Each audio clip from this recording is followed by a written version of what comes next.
Assalamualaikum warahmatullahi wabarakatuh. Saya Rosiana Ginting, salah satu dosen program studi ilmu komputer Fakultas Sains Teknologi dan Ilmu Kesehatan Universitas Bina Bangsa Getsepenak. Pada kesempatan kali ini, saya akan menyampaikan salah satu mata kuliah yang saya ampu, yaitu mata kuliah Arsitektur dan Organisasi Komputer. Mata kuliah ini ditujukan untuk mahasiswa semester 1 dengan kode mata kuliah MKKD 1009 yang berbobot 3 SKS dan diselenggarakan sebanyak 16 kali tatap muka dengan rincian 12 kali pertemuan materi berupa teori dan praktikum serta 2 kali pertemuan berupa UTS dan UAS. Mata kuliah ini membahas terkait cara kerja komputer secara menyeluruh, mulai dari tingkat perangkat keras hingga bagaimana instruksi dieksekusi dan data diproses, serta implementasinya dalam kehidupan sehari-hari.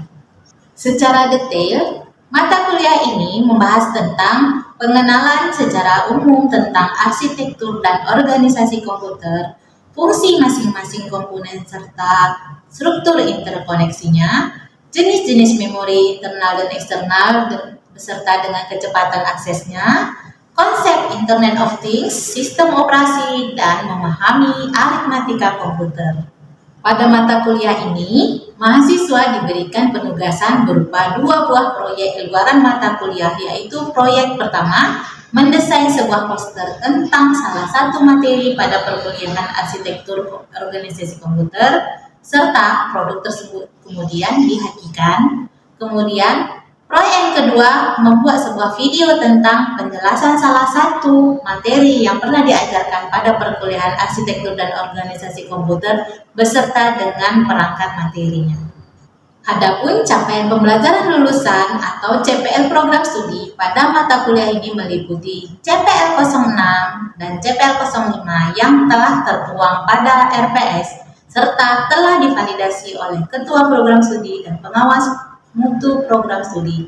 Capaian pembelajaran mata kuliah yang diharapkan antara lain CPMK 14, mahasiswa mampu memahami konsep-konsep dasar matematika dan teori ilmu komputer. CPMK 15, mahasiswa mampu menerapkan teori matematika dan ilmu komputer dengan pengembangan algoritma. CPMK 21, mahasiswa dapat mengidentifikasi dan menganalisis masalah yang memerlukan solusi berbasis algoritma atau metode komputasi untuk penyelesaiannya. Hal ini mencakup pemahaman tentang permasalahan yang dihadapi dalam konteks aplikasi perangkat lunak. CPMK 08, mahasiswa mampu mengelola dan memanfaatkan teknologi serta sistem informasi untuk mendukung proses belajar mandiri, riset, dan pengembangan diri dalam konteks pembelajaran sepanjang hayat. CPMK 27, mahasiswa mampu mengaplikasikan berbagai teknik dan teknologi terbaru untuk meningkatkan kualitas diri secara berkelanjutan dengan fokus pada pengembangan keterampilan yang relevan dalam dunia kewirausahaan. 3 komponen utama dalam proses pembelajaran mata kuliah ini adalah delivery, interaction, and assessment atau DAE. Untuk delivery yang memberikan materi serta RPS yang dapat diunduh langsung oleh mahasiswa pada sistem LMS pada UBBG serta presentasi interaktif yang langsung dilakukan secara tatap muka di kelas. Materi yang saya sampaikan juga didukung dengan beberapa media pembelajaran seperti video, tugas interaktif, juga media Canva sebagai media pendukung pendukungnya. Untuk interaction, pada mata kuliah ini melibatkan komunikasi 2 arah antara dosen dan mahasiswa berupa diskusi, tanya jawab, kolaborasi, dan refleksi bersama. Asesmen ataupun sistem penilaian yang saya lakukan dalam mata kuliah ini mencakup 2 sistem, yaitu sistem formatif dan sumatif. Untuk asesmen formatif, saya menilai proses pembelajaran dilakukan melalui keaktifan, tugas proyek individu dan kelompok, serta penilaian sikap dan keterampilan yang sesuai dengan RPS. Untuk penilaian sumatif, saya menggunakan instrumen dari UTS dan UAS. Model pembelajaran yang digunakan dalam mata kuliah ini adalah project based learning dengan metode presentasi interaktif, demonstrasi, praktik, kolaborasi kelompok, dan respon kreatif. Referensi yang saya gunakan dalam mata kuliah ini ada beberapa buku referensi karya saya sendiri dan juga buku referensi karya ahli lainnya serta artikel jurnal bereputasi yang memiliki kebauan agar mahasiswa mampu mengikuti perkembangan ilmu pengetahuan dan teknologi masa kini. Baik, berikut adalah video proses pembelajaran pada mata kuliah Arsitektur dan Organisasi Komputer dengan materi pada pertemuan 7 yaitu konsep Internet of Things. Mari kita saksikan.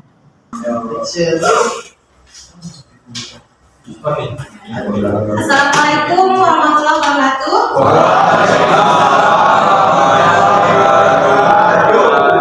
Ya, apa kabar semuanya hari ini? Baik. Ada yang nggak masuk? Ada.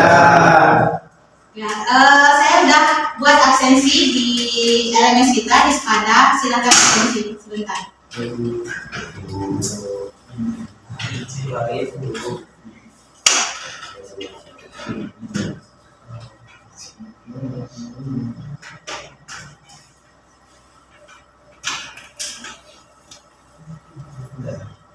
Sudah? Baik, kita masuk ke materi kita hari ini. Saya mau ingatkan materi kita yang kemarin apa? Tentang apa? IoT. Yang kemarin? Yang sebelumnya?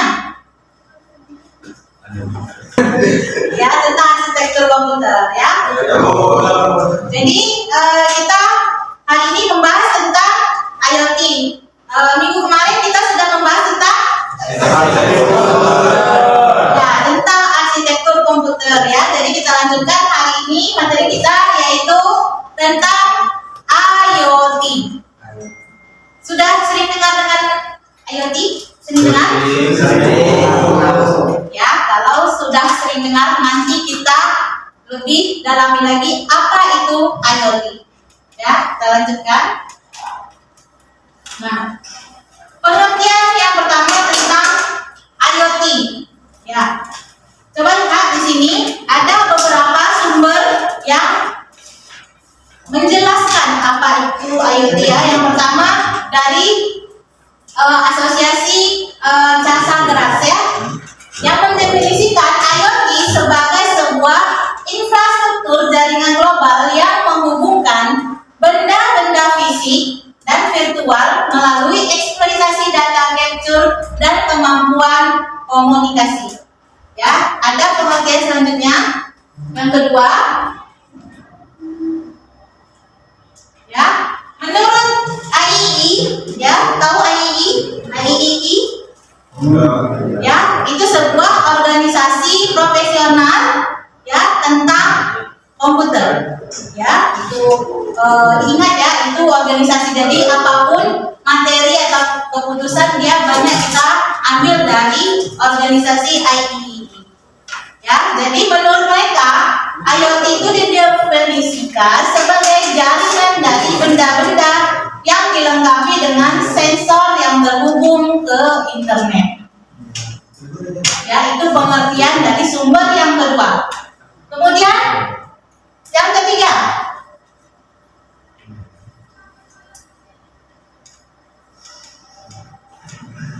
ya. Nah, ini sudah dari Teknopedia ya sumbernya ya. IoT adalah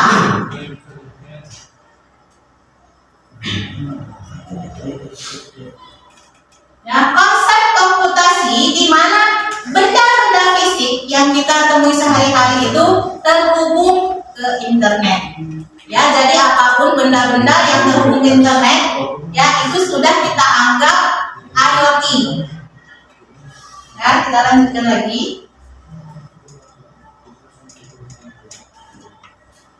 Ya, lanjut ke konsepnya.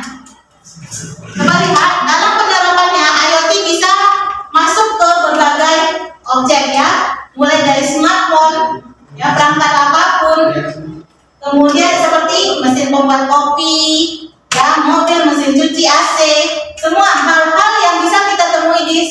kehidupan sehari-hari bisa kita hubungkan ke internet. Nah, itu akan menjadi sebuah IoT. Lanjutkan. Nah, sebelum kita masuk ke IoT, sudah tahu apa itu internet? Apa internet? Yuk. Jaringan, Bu. Jaringan. Lagi yang lain? Sinyal. Yang lain lagi?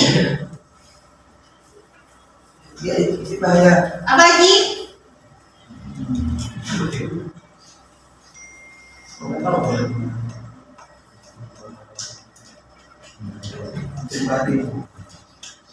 Ya, jadi internet itu ya betul jaringan yang menghubungkan ya suatu informasi ke informasi lain yang membuat menjadi sebuah data atau informasi ya. Nah, coba lihat ini lagi. Internet memberikan layanan tanpa mengenal batas, tempat, ruang, dan waktu ya. Layanan internet itu bisa kita akses selama 24 jam ya, tergantung instalasinya.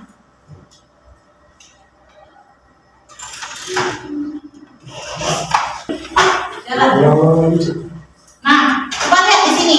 Inilah arsitektur atau susunan sebuah IoT. Coba kita lihat, ya. Di sini ada user, ya, user atau nanti yang menerima atau membuat keputusan ngapain akhirnya setelah IoT ini terjadi. Ya, kita lihat di sini ada sumber-sumber ya atau data awal. Ya, misalnya kita mau naik bus. Misalnya ya, di sini ada data-datanya semua.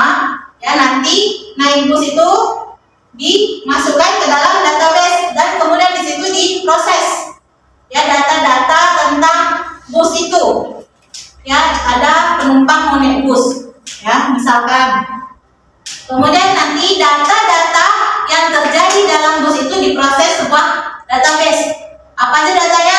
Jumlahnya, kapan dia naik, duduk di mana, tibanya nanti di mana, itu data-data yang akan diproses pada data processing. Ya, mulai dari benda yang masuk. Kemudian setelah itu masuklah dia ke dalam jaringan. Ya, baik itu jaringan yang lokal atau yang meluas. Coba lihat di sini. Di sini ada susunannya ini. Susunan arsitektur IoT ya. Jadi setelah masuk ke dalam jaringan ini, nanti si user ini menerima data harus kemana? Misalkan si user nanti mau masuk ke HP-nya, data jumlah penumpang, ya setelah diproses di jaringan. Masuk kalau kita setting ke pakai program, nanti misalnya setiap 2 jam sekali akan bunyi atau ada notifikasi ke HP kita. Ya, itu berarti sudah ada arsitektur atau susunan sebuah IoT dari situ. Mulai dari subjek itu naik bus tadi, kemudian diproses datanya, kemudian melalui jaringan, balik lagi nanti ke si pengguna, ya, dia mendapatkan data. Misalnya dapat WA, ya, penggunanya itu mungkin dinas perhubungan. Jam segini penumpang masuk menggunakan bus sejumlah misalkan 20 orang di jam segini. Nanti ada data informasi penggunaan bus tersebut. Ya, itu udah pakai sistem. Ya, itu IoT, udah sebuah IoT contohnya. Ya, bisa paham gambaran sebuah IoT? Paham. Kalau mau lebih jelas lagi, kita lihat lagi video berikut.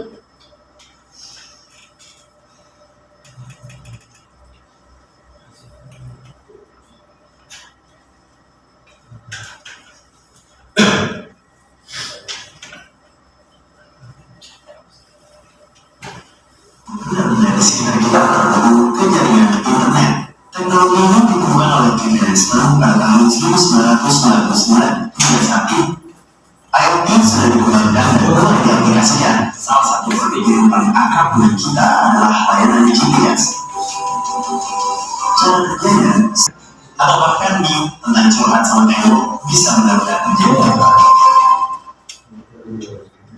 Oke, sudah ada gambaran lagi yang jelas sebuah IoT, ya. Ada tergambar gambaran nantinya kalian bisa membuat IoT? Ya, seperti contoh yang tadi, kecelakaan langsung ada notifikasi ada kecelakaan ke ambulan. Ya, bayangin seperti itu. Ya, ada kamera terhubung dengan internet, dia akan mengirim notifikasi. Ya, itulah sebuah gambaran contoh dari IoT. Bisa? Nah, kalau sudah bisa kita buat kelompok. Ayo, coba bagi kelompok, satu kelompok 5 orang. Ayo. Bisa. Berenang boleh. Oke. Sudah, dengarkan instruksinya. Ya, dengarkan instruksinya. Buatlah satu contoh IoT seperti yang tampilan video yang tadi sudah kita tampilkan, ya. Kemudian nanti presentasikan ke depan. Ya, saya kasih waktu 5 menit. Ayo, silakan dimulai depan sehari-hari. Ya, nggak mesti yang teknologi tinggi, nggak mesti. Buat contoh kayak kita gimana? Iya,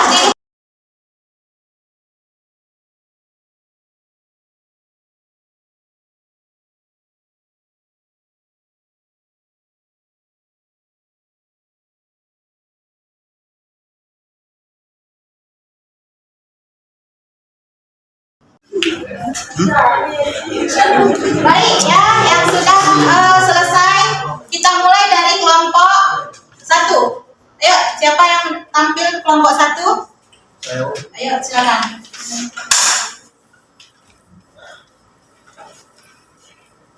Ayo, silakan. Saya dari kelompok 1 ingin menyampaikan smart home, yaitu smart lamp. Ya, smart lamp. Smart lamp ini bisa diatur melalui aplikasi dan outputnya dikirim melalui WhatsApp. Kita bisa mengatur lampu dari rumah dari jarak jauh. Misalnya kita lagi di luar rumah dan ingin mematikan lampu atau menghidupkan lampu, kita bisa menghidupkannya dari aplikasi saja. Dan untuk outputnya nanti dimunculkan atau dikirim dari WhatsApp. Berarti sumber datanya dari mana? Dari internet, dari jaringan. Dari itu prosesnya. Ya. Ya, sumber datanya apa? Lampu. Iya, jadi hidup mati sebuah lampu itulah sumber data. Ya. Ya, jaringan itu memproses, kemudian outputnya adalah notifikasi. Jadi siapa namanya? Jadi Farhan misalnya di rumahnya lupa mematikan lampu, dia pergi pulang kampung lupa matikan lampu, tapi dia ada terkirim pesan nanti untuk matikan lampu lewat HP. Ya, itu adalah smart lamp, ya, lampu pintar.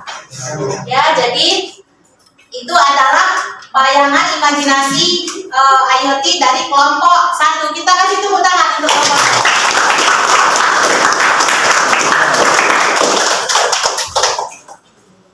1. Oke, nanti kita ini. Ayo, ganti. Biar dia duduk. Oke, udah siap. Terus kelompok. Ini aja dulu. Kelompok 2. Siapa kelompok 2? Apa? Bagas aja lagi. Kelompok 2. Bagas masuk kelompok belakang sana. Ayo, berdiri dulu satu orang. Ayo, ganti lubang. Situ ya, berdiri di situ dulu. Atau mau duduk bangku boleh juga. Nanti saya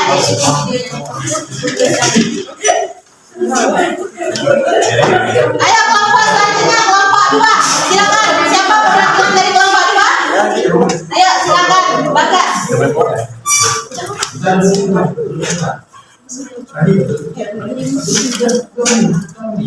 Assalamualaikum warahmatullahi wabarakatuh. Kami dari kelompok 2 ingin memberitahu bahwa kami menyimpulkan mengambil smart home atau rumah pintar. Smart home, ya. Jadi smart home ini diatur melalui WiFi Bu, aplikasi, dan bisa juga menggunakan sensor suara Bu. Pakai sensor suara. Contohnya, coba lebih jelas lagi. Jadi Contohnya. mungkin kayak pintu, lampu, mungkin di kompor listrik semua kami ini Bu. Mungkin kayak pintu kami pakai sensor gerak, sensor suara. Terus di listrik juga kami pakai sensor suara. Tapi mungkin ada kekurangannya Bu. Kekurangannya itu di kompor listrik mungkin Bu. Dan mungkin ketika mati lampu itu kita harus menggunakan galan Bu. Karena takutnya pas mati lampu itu gasnya itu hidup terus Bu. Listriknya itu, kompor listriknya itu hidup terus. Kompor listrik nggak pakai gas ya. Ya. Oke, seperti itu. Sumber datanya berarti apa? Sumber datanya berarti lampu, sensor-sensor tuh, sensor suara, sensor gerak. Ya. Oke. Yang processingnya, database-nya pakai WiFi. Oke. Outputnya notifikasi Melalui aplikasi. melalui aplikasi. Dia notifikasi atau bunyi atau apa? Notifikasi. Notifikasi ke WhatsApp. Oke, baik. Berarti kelompok 2 hasil diskusinya IoT-nya adalah smart home, lebih besar lagi dari smart land tadi. Smart land tadi di dalam dalam rumah. Kalau kelompok 2 smart home-nya satu rumah di smartkan. Ya, ada lampu, ada AC, ada kompor, ya, ada pintu. Jadi semua dikasih program.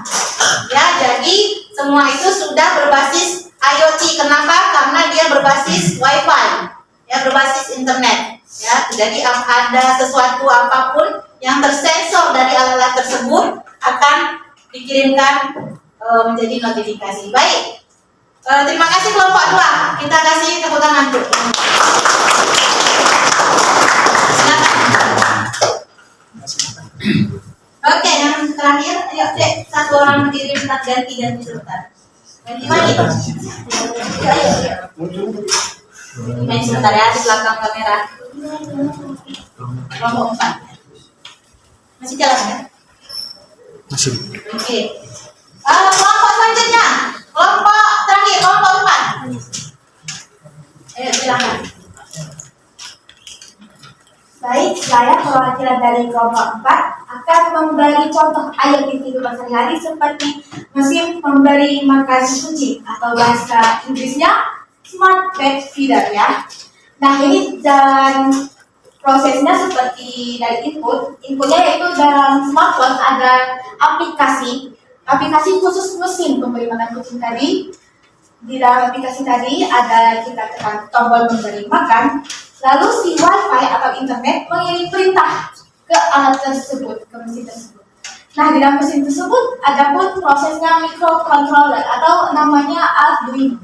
Arduino ini menerima perintah dari WiFi atau internet tadi karena kita tekan tombol, lalu memproses tadi lari ke motor servo control. Dari situ membuka pintu makanan atau komputer dispenser lalu makanan. Nah, di sehari-hari ada pun nama aplikasinya namanya Petkit. Petkit tadi bisa mengatur jam makan otomatis, melihat status makanan, bahkan ada kameranya. Jadi kita sudah tahu kucing tersebut sudah makan atau belum. Dan sekian Bu. Ya, jadi untuk kelompok 4 hasil diskusi jenis IoT-nya yang dilihat sehari-hari, mereka mencontohkan mesin pemberi makan kucing, ya. Jadi mereka membayangkan ada peliharaan, ya. Jadi kasih makannya nggak perlu ada orang di dalam rumah itu. Jadi ada sistem otomatis yang memberi makan si kucing walaupun penghuni rumahnya tidak ada. Ya, jadi dengan segala program yang terhubung ke WiFi. Iya. Ya, jadi aplikasi ini atau IoT ini sudah dikatakan menggunakan internet. Ya, jadi berupa notifikasi ke si penghuni rumah untuk segera memberi makan si kucing. Ya, baik, terima kasih untuk kelompok 4. Kita kasih tepuk tangan.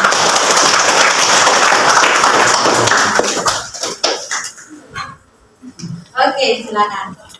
Mau di sini atau selesai? Selesai. Hah? Oke, terima kasih. Iya, Ya. Terima kasih Bu ya. Nah, jadi IoT yang telah dijelaskan tadi dari keempat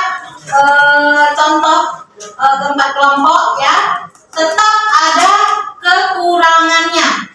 Ya, gimana kalau wifi-nya mati? Ya, gimana si kompor tadi?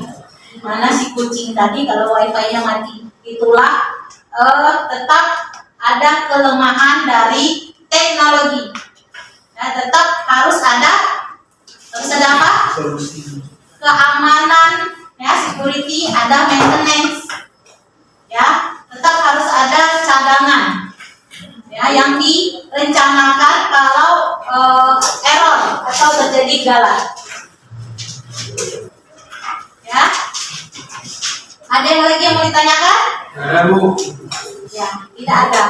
Baik, jadi pertemuan hari ini kita lanjutkan ke minggu depan. Minggu depan kita akan membahas algoritmanya. Jadi susunan-susunan yang tadi diceritakan oleh perwakilan kelompok kalian akan dibuat algoritmanya. Ya, gimana sih buat smart yang tadi semua itu IoT semua itu algoritma yang mulai dari start sampai end. Ya, baik, terima kasih. Sampai ketemu minggu depan. Assalamualaikum warahmatullahi wabarakatuh.